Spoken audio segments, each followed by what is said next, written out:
Shri Chaitanya Jaya Nityananda. Jaya Advaita Chandra Jaya Gora Bhakta Vrinda. Jaya Advaita Chandra Jaya Gora Bhakta Vrinda. Jaya. So from Chaitanya Charitamrita. Which Lila and verse? This is Chaitanya Madhya Lila,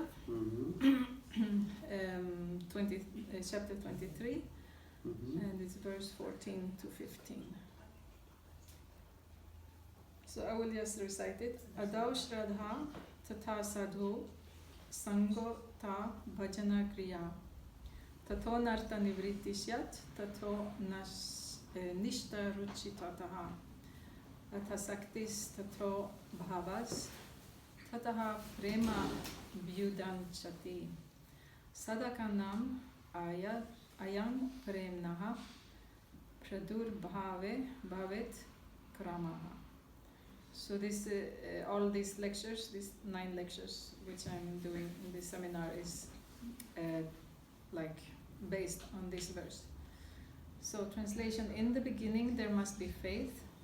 When one becomes interested in associating with pure devotees, in the beginning there must be faith, then one becomes interested in associating with pure devotees.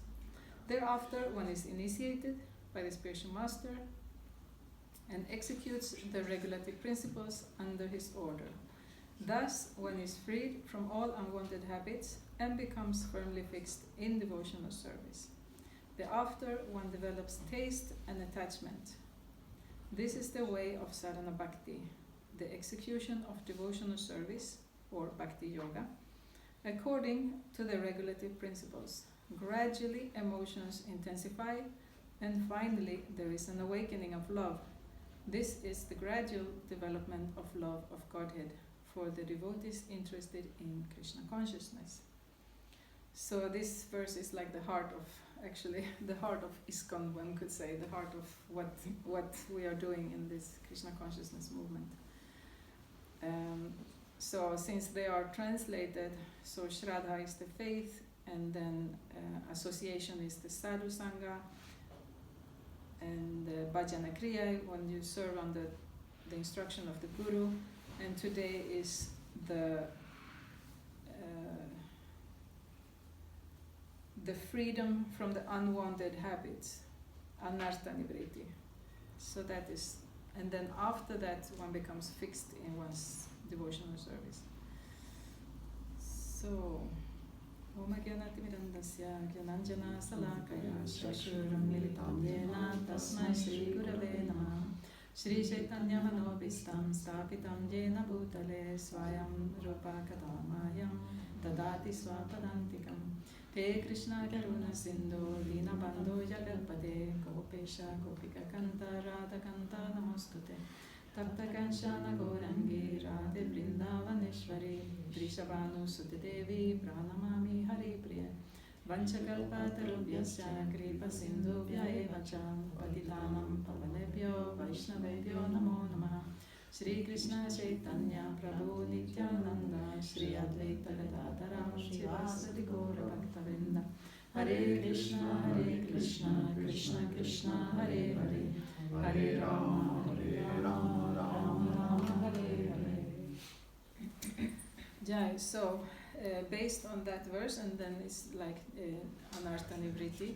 So I have these 2 books. This one is The Nectarian Ocean of the Holy Name. It's written by His Holiness Satchidananda Maharaj. And everything you want to know about meditating on the Hare Krishna mantra, I mean maybe not everything, but it's like, I think it's 250 pages about the Hare Krishna Maha Mantra. And then the other one is Madhurya Kadambini, the Cloud Bank of Nectar. So this one is written by Srila Vishwanath Chakravarti Thakur, which is one of our previous acharyas. So, and Satchidananda Maharaj, he is a direct disciple of Srila Prabhupada. We have Prabhupada on that picture there, maybe not everyone can see. But he's the founder acharya of ISKCON, International Society for Krishna Consciousness. So he wrote this book. So about overcoming anarthas, So anartha, he is saying, anartha means value. And the prefix artha means value and an means without. So when you combine these two, anartha, it means without value. Thus anartha means that which has no value. Material assets yield no benefit at all for the living entity, for the soul. But as soon as he becomes influenced by the external energy, he unfortunately considers the different anarthas as valuable and becomes fully entangled by them. So this is the problem that what it means is that in our consciousness we think that matter is going to be supported by the spiritual, by the religion. Do you understand? And then there is another way to think, that the spiritual is going to be supported by the material. So one consciousness, one mentality is that I am religious so that I can be supported and get matter. It can be whatever material desires we have, becoming wealthy, becoming famous, becoming a known scholar, or becoming renunciates, like a known guru or a known, known to be very renounced. That can also be one of the material desires. And then we can also desire to be strong, spiritually strong, or physically strong, or mentally strong. And what else is there? Beautiful. If someone wants to be very beautiful and healthy and staying young forever. So we can have so many different kind of material desires. So the 6 things which I have now explained, beauty, fame, knowledge, renunciation, wealth and strength, they are actually the attributes of the Supreme Lord Krishna. So Krishna has all of this. So that's why we want it. Because we think that if I have that, one of those or all the 6, I will be happy. Because what we see, we are covered by, in this world we are covered by illusion. So the soul is covered. The soul is in the heart and is covered by illusion. And the illusion is twisting the truth. All the time twisting the truth. That you will be happy by matter.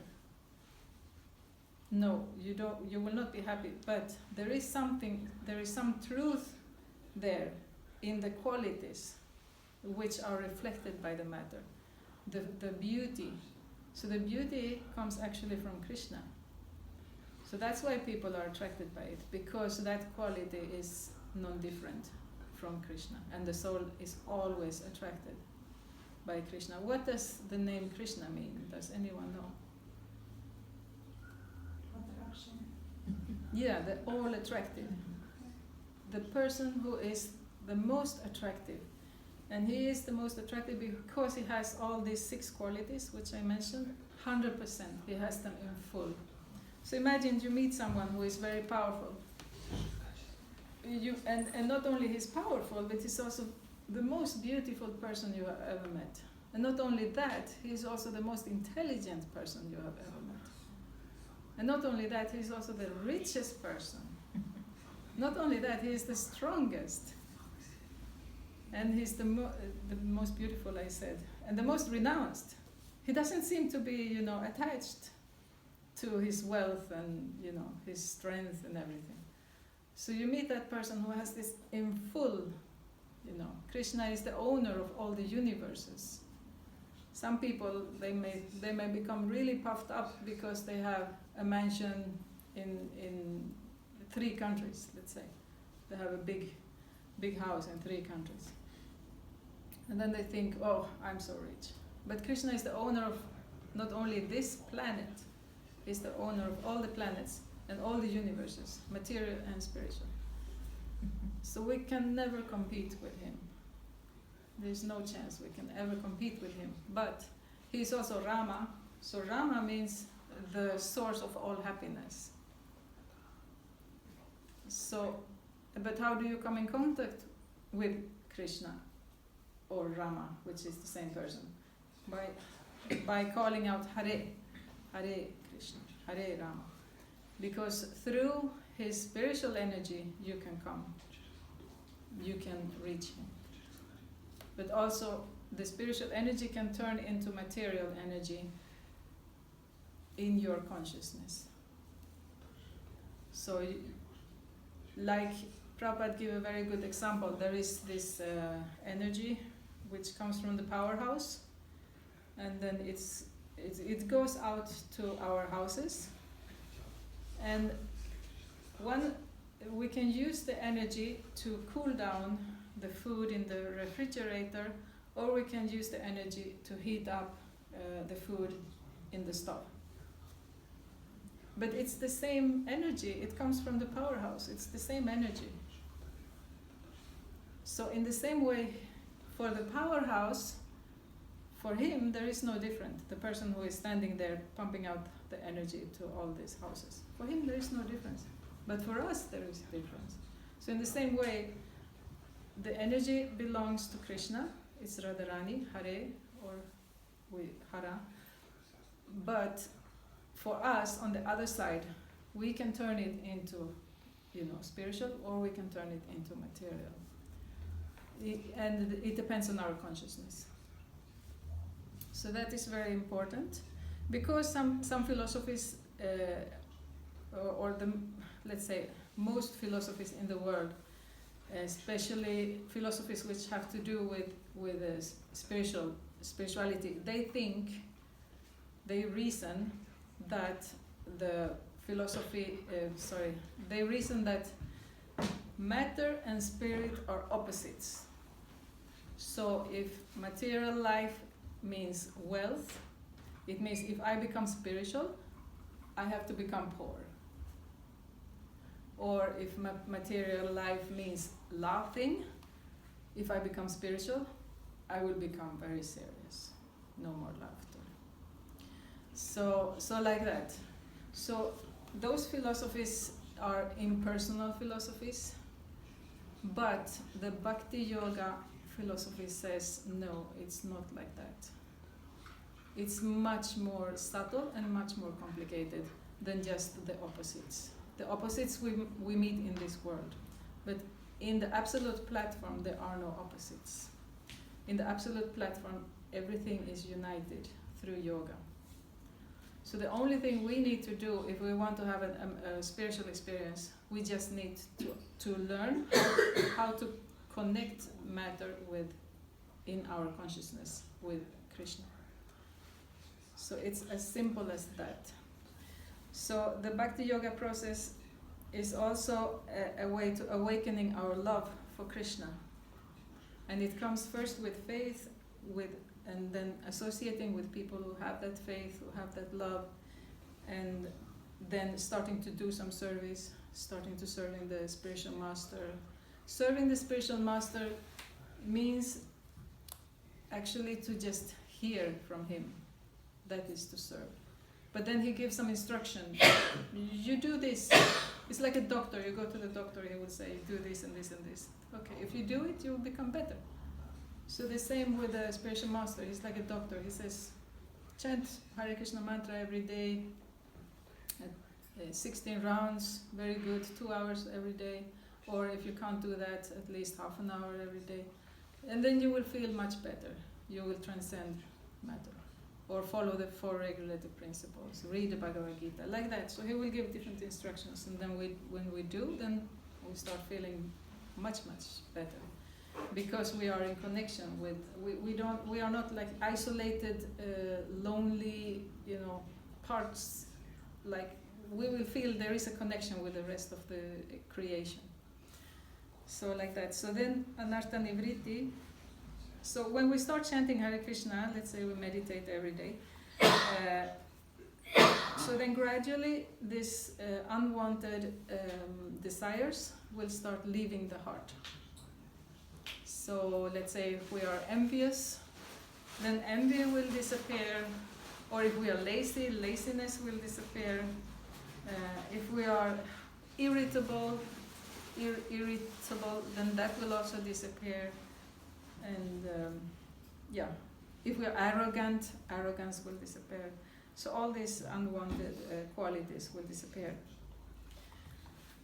And then I have from this book, any questions on this until now? It's clear? No? Okay. I think I need my reading glasses, otherwise I can't see. Wow. It's very hard in this kind of thing. Jag sätter den där just. Thank you. Right. So, okay. So, these are John Lennon reading glasses. So you can laugh, no I problem. have one question. Can I ask? Yeah. This is an inebriety stage. It starts after you get initiated, yes? Or after you start chanting rounds? So It starts as soon as you start chanting. Okay. Yeah. But after initiation, then it's more powerful. Because, like, in different gurus, they give you different time for pranama mantra chanting. Some of them 1 year, some of them 2 years, some of them 5 years, some of them 10 years. So this is going to take a long time before you get initiated. So this is the question. Yeah, okay, that's a good question. What I forgot to say last time is actually our movement is Shiksha. Our tradition belongs to the Shiksha. Shiksha means instruction. So as soon as you start following instruction, you are actually a disciple. And let's say you can read Prabhupada's books, and Prabhupada says, chant Hare Krishna. Okay, let me chant Hare Krishna. So you have become a disciple. As long as you're following the instruction of the Guru, you are a disciple. And you can get your name and your initiation, but if you don't follow the instruction of the Guru, you are technically not a disciple. Because everything is based on following the instruction. Otherwise, what's the use? If you got your name, you got your beats, and then you just walk off and never chant, So this Shiksha is the important, to following the instructions, or the patient of the doctor follows the doctor's prescription, and then he will become healthy again. Anyways, so that's Bhakti. Let's see here. Okay, so next comes Bhajana Kriya.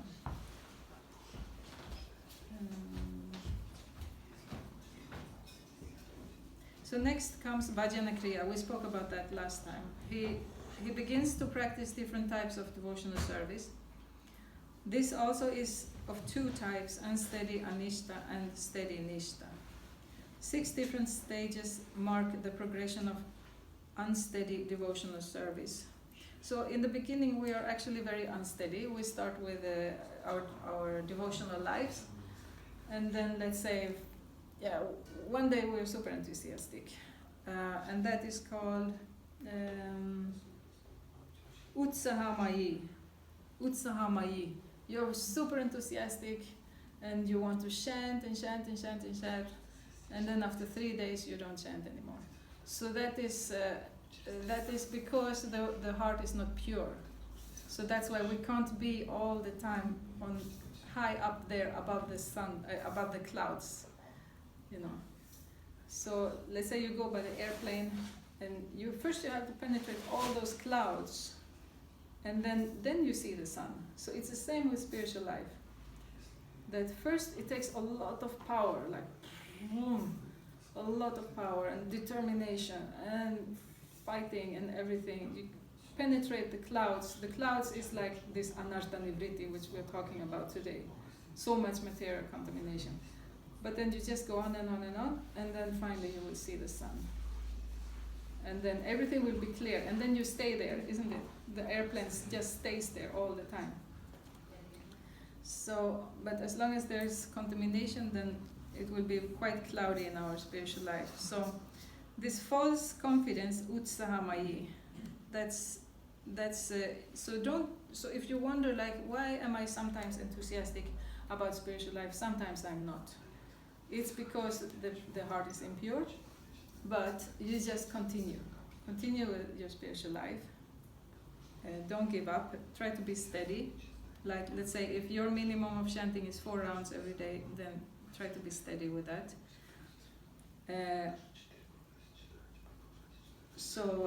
Utsahamai means a Brahmana child having just begun study of the scriptures think he has immediately become a learned scholar, worthy of everyone's praise.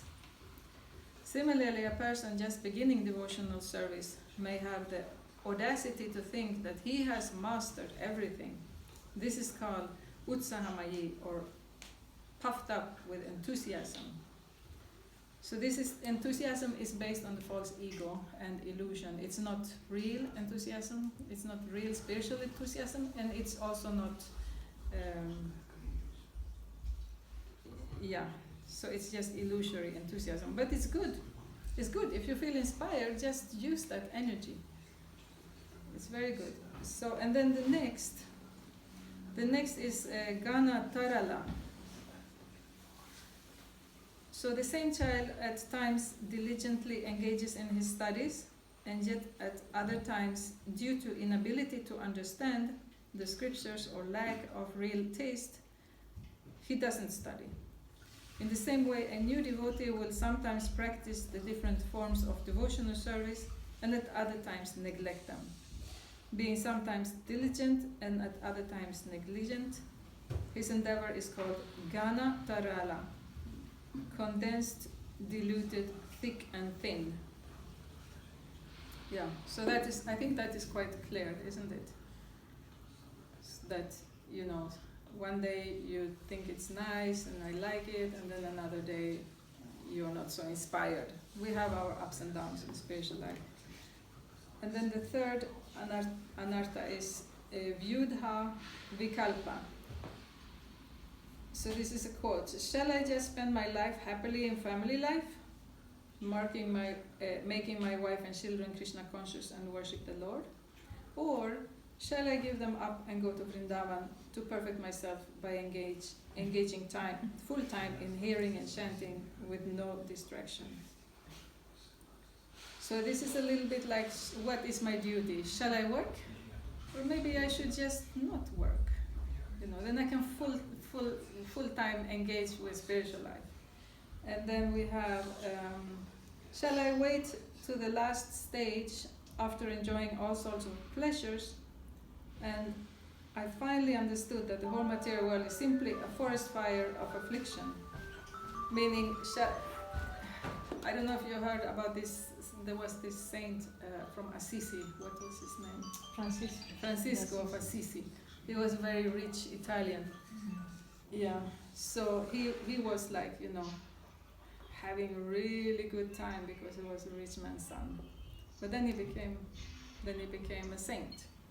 So sometimes people may think, yeah, spiritual life is interesting, but material world also is interesting. I have not enjoyed enough, so maybe I should just go out and enjoy a little more and realize that there is no enjoyment, and then I can. So it's the mind goes all the time on and off. Or is it better that I renounce right now? So.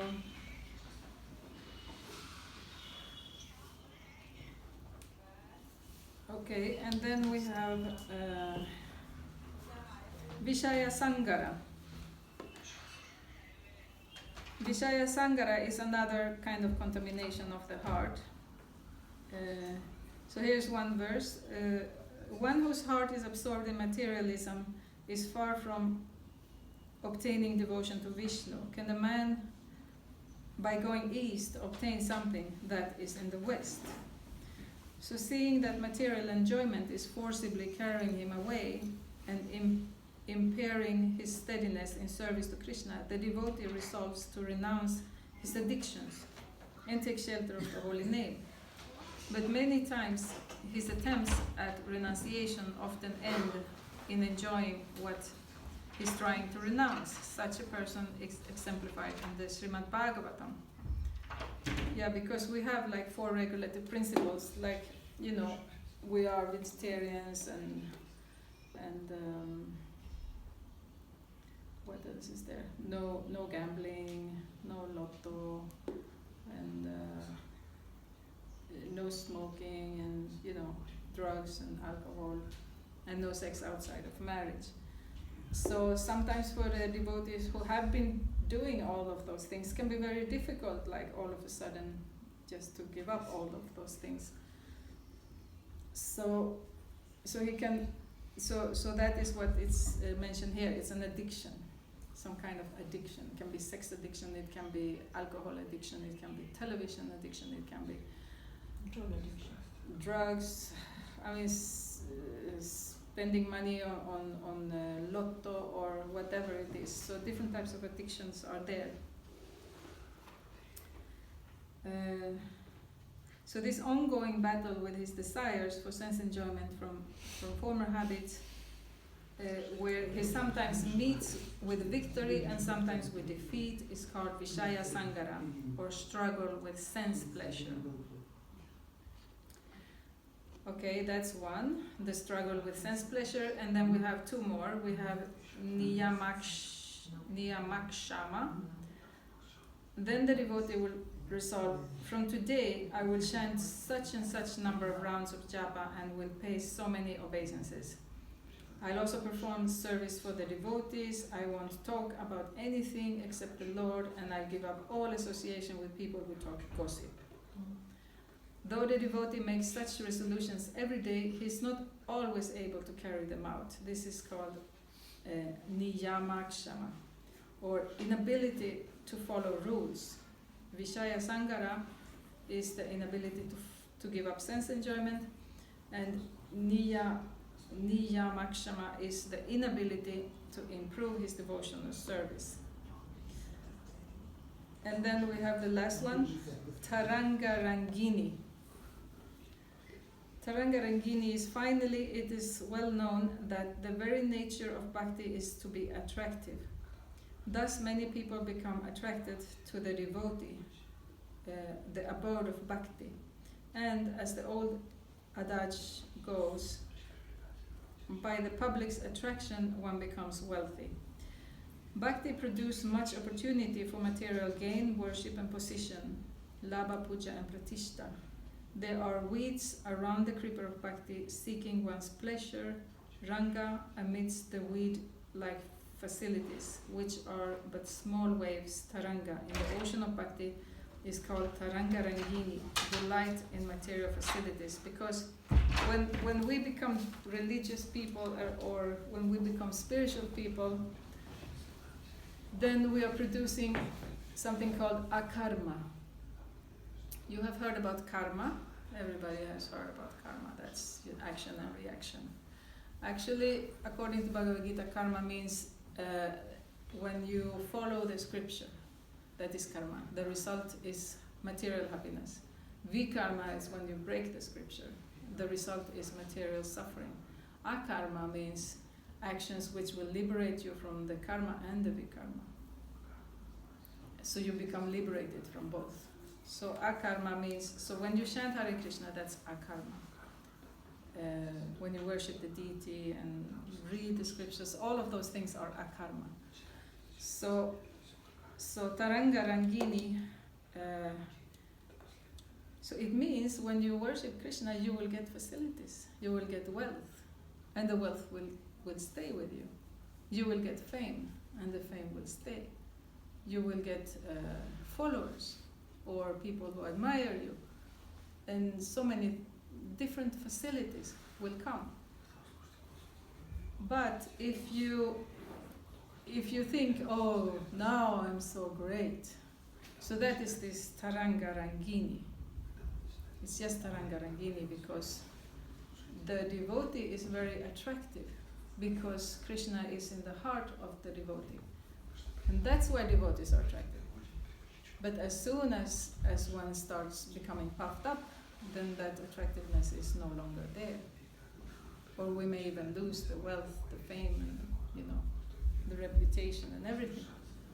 So that is what means with Taranga Rangini, that you get the facility. Krishna is giving you the wealth, or the flower, or whatever, or the food.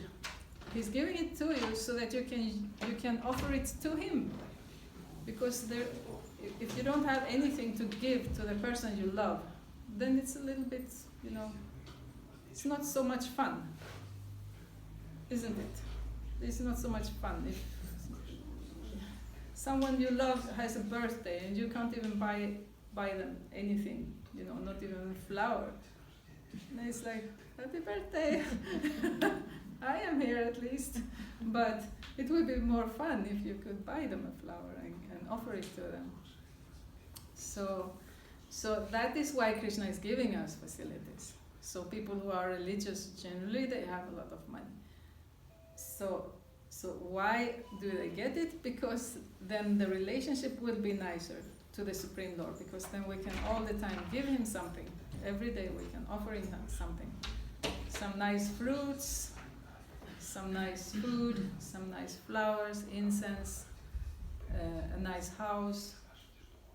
So all of these things are actually for relationship.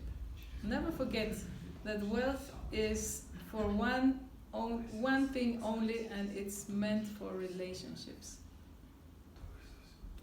So people who are wealthy, generally they have an extra room for their guests, because they like to have guests. Guests who can stay in their home, they can stay there for a few days or a few months, and you can have a nice interaction with them, nice discussions. That was the culture in Europe also, and it's still a culture among the aristocratic families in Europe. It's still there. Why do they have a big castle or a big mansion? It's because then they can have so many good guests, and they can have nice relationships. So facilities are meant. And then if we take it higher, God gives some nice wealth, and then we use it for his service. So that creates a relationship between the soul and the Supreme Soul. And then when we do that, then we have actually connected matter with spirit. So now remember that energy which I said. The energy is the same. We take matter, we offer it to the Supreme Lord, it becomes something spiritual. It becomes yoga. Yoga means connection. Connection between the soul and the super soul. That is yoga. So, and it is done in the consciousness. So, if we do something with consciousness, I do this for you, Krishna, for your pleasure. I do my job for you, Krishna, or I do my study for you, Krishna, or I cook for you, Krishna. Then we have spiritualized that matter, and we offer it to Krishna, and then we feel happy, because there is this allegory that there is a tree. You have, or let's say we have so many plants here.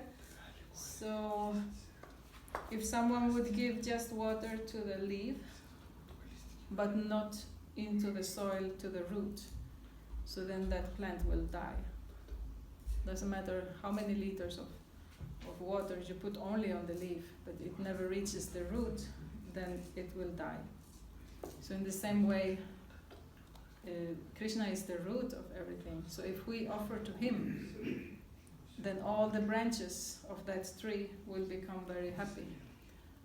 So there's only one way to become happy, and that is actually by offering to Krishna everything. Then that's our way to become happy, because we are set to be his senses. Or the other example, if we put into the mouth the food, so then it goes down to the belly distributes to the whole body, and the whole body feel energized and and good. But if we put it in the air, now I don't believe in those old things which people were doing, have been doing forever. Now I want to be creative, I want to be modern, and I want to do things in a different way, in a speculative way. I want to eat through my ear, so I just press it down the air. So, so people will think it's such stupid, and then he ends up in the hospital or something. So that is the laws in this universe. They are the same laws forever. It's not that they change. It's not that in 1,000 years we will be eating through the air.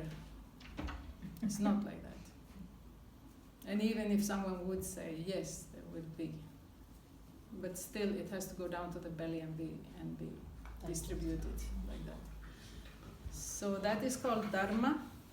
Dharma means those laws of the universe, which are always there. So if we figure them out, the dharma of eating is you put with the hand the food in the mouth. That's the dharma of eating. And it's the same thing in the spiritual world as in the material world. There is no difference. The only difference is in our consciousness. So the dharma of walking is that you put one foot first and then the other and then the other and the other and the other. So then you get the result. You get where you wanted to go. So when we follow these dharmic rules, we always get a result. And if we don't follow them, then we don't get the result which we wanted to have. So in the Vedas are like a vast library. So in the Vedas, if we read, if we just understand the rules and how the universe works, because if we want a result, we must understand how it works. Like the businessman, he has to know the dharma of earning money. What is the dharma of earning money? Emma? I don't know that yet. You are a successful businesswoman. What is the dharma of earning I money? forget everything now. Just I started with Radha Krishna. Buy cheaper and sell more Yes. expensive. Yes, you buy it cheap and you sell it more expensive. Yeah, and you get the result. It's so easy. And then you go to the university to learn all these things, but actually that is the dharma of earning money. So then you figure that thing out, and then I remember where I did business. Mhm. What it was special and made me much more success than other people. I try to give much more value what the money they give me back all the time. Yeah. And this makes me a little different from the others. Mm. And Like now- service, Service, yeah. many other things. Yeah, exactly. Yeah, but it's still that you buy cheap and sell more expensive. Otherwise you can be very generous, but it will not work. Yeah. So does anyone have any questions on what they have heard today, or just any comments or thoughts about the topic?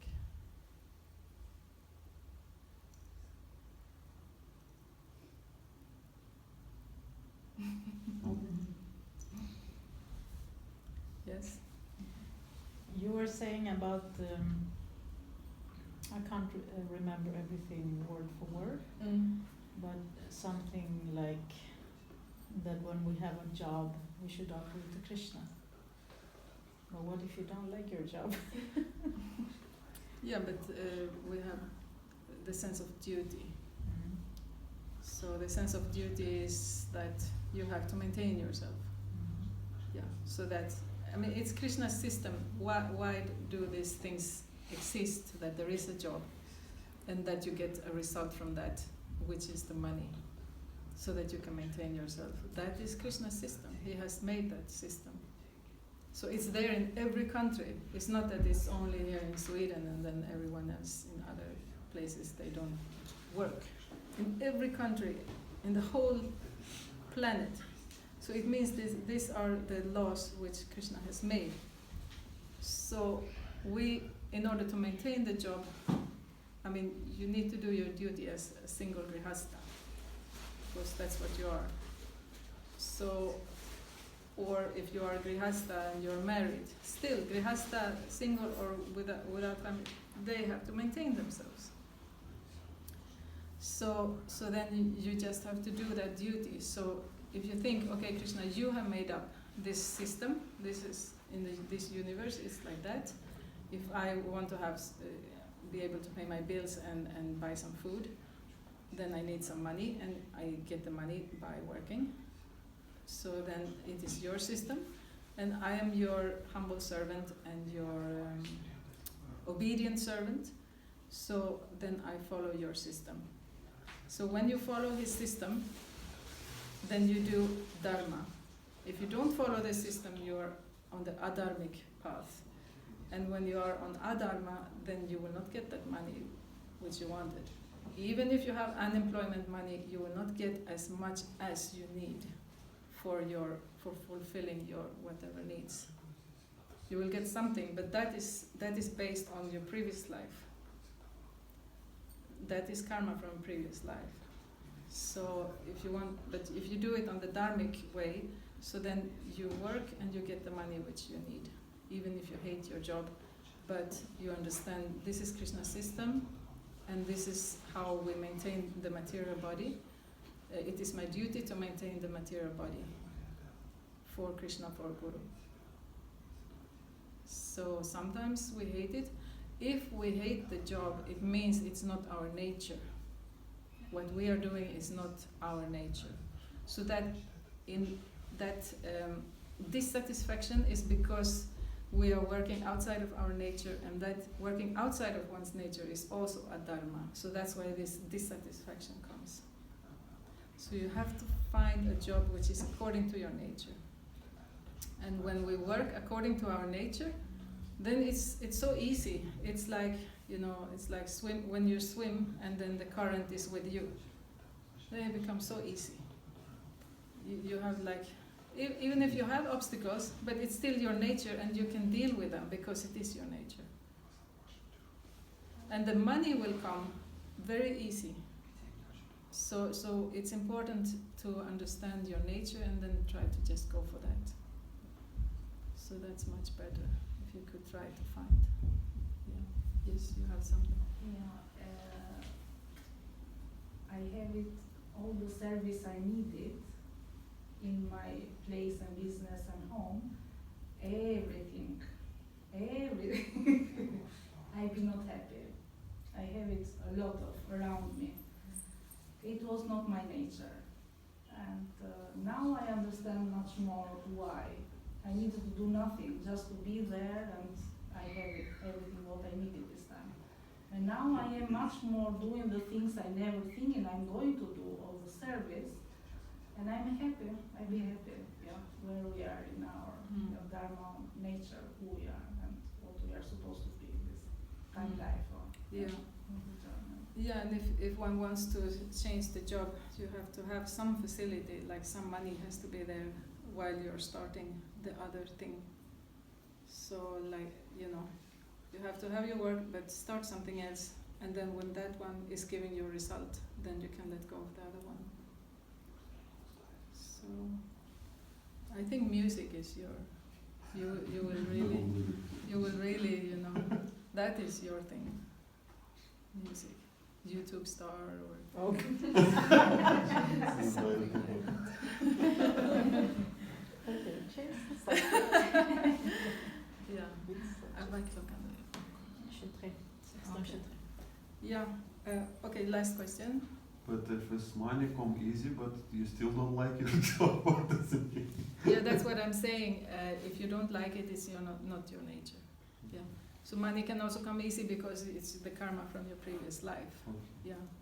So let's say we have a karma, but it's like they give you a key to the car. You have to start the car. Yeah. So you have the karma from the previous life, but you can just sit and wait, like, when is it coming? Money should come. But if you don't do anything, then the karma from previous life will not get started. So it can be the same for you. If you don't do anything, the karma from previous life will not get started. It will come, the money will come through other sources, but if you have really found what it is that you're meant to do, then it will be so much easier, everything. The health will be better, the mental health, physical health, the relationships, everything will be much, much better. So, This is mean if I change my job and will work by my nature, which one is will make me happy, so I will have the same money when I found yeah, and even more. even more. It can also become more. Okay. That also depends on the karma, not only the dharma. So it's a little complicated. How did you know? Hello? Yeah, I have something about communication.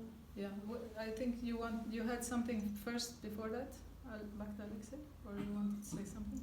Something in this one, in the same question. Yeah, I wanted to ask about, so the dharma and previous karma, it must be connected, how I understand, yes? Yeah.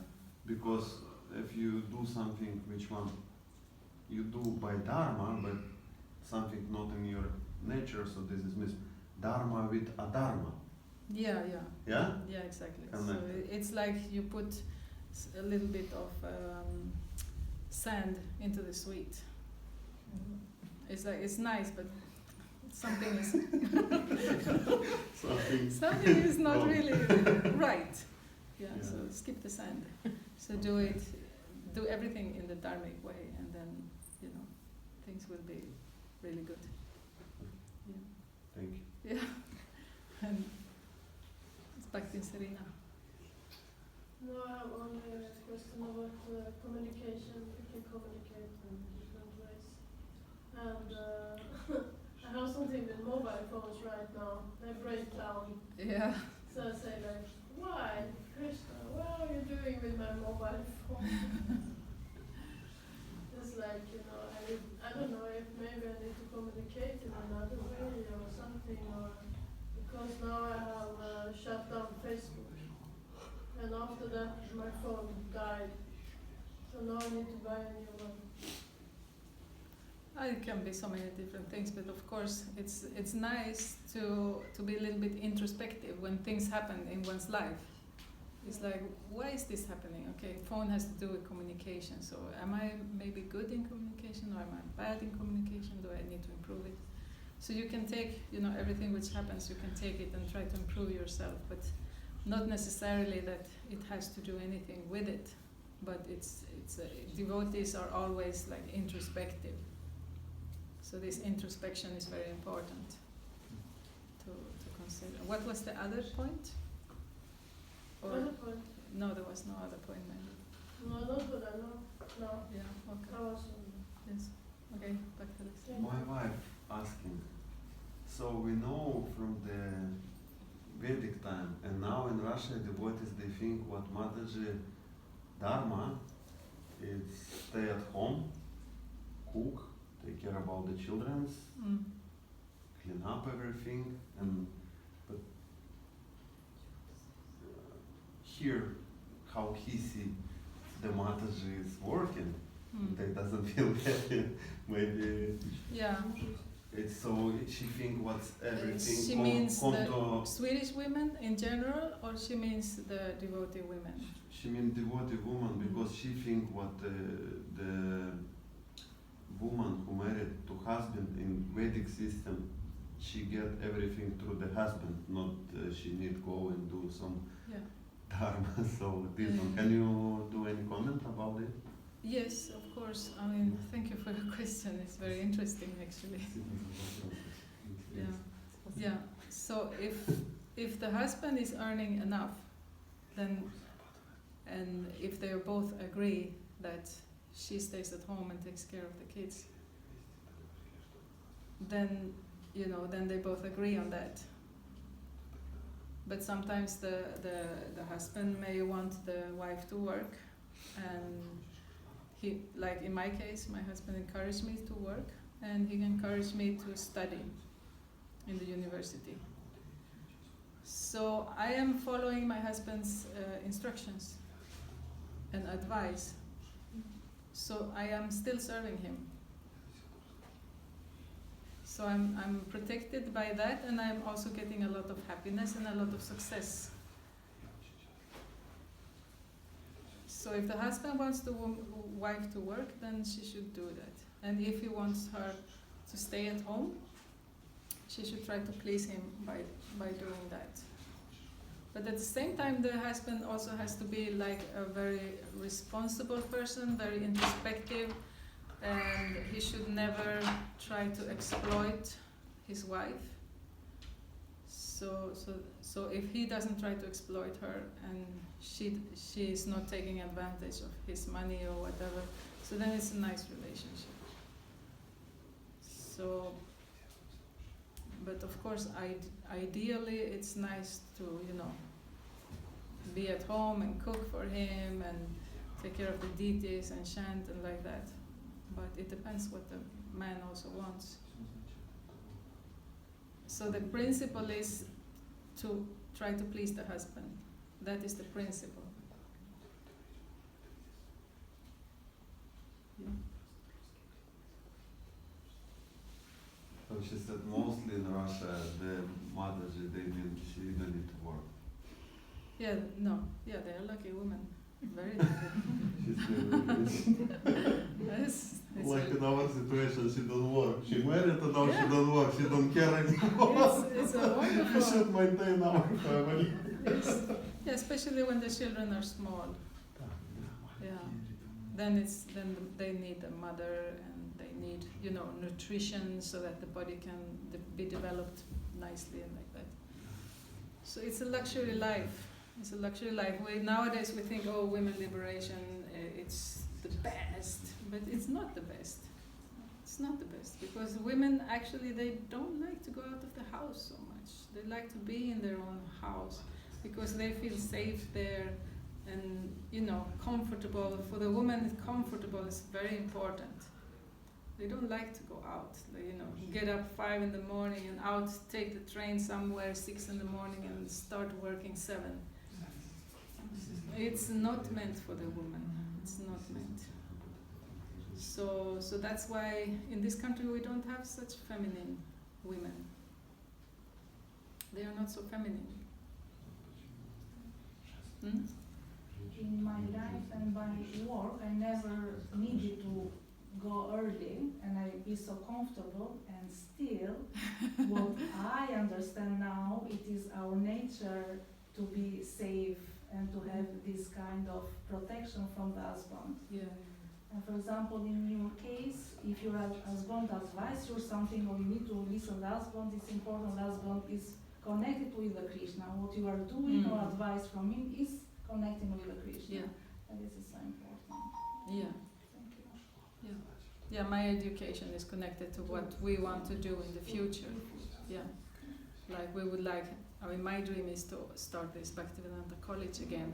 There was this in Finland, I had Bhaktivedanta College, which is university studies of the Vedas. So that's my dream, but if I want to do it, I have to study. Yeah. So why don't we do it here in Malmö? We can have a branch in Malmö also. But if we have one Bhaktivedanta College in Scandinavia, that would be enough because not so many people will be going there. But it can also expand. It can become something really nice. All right. Okay.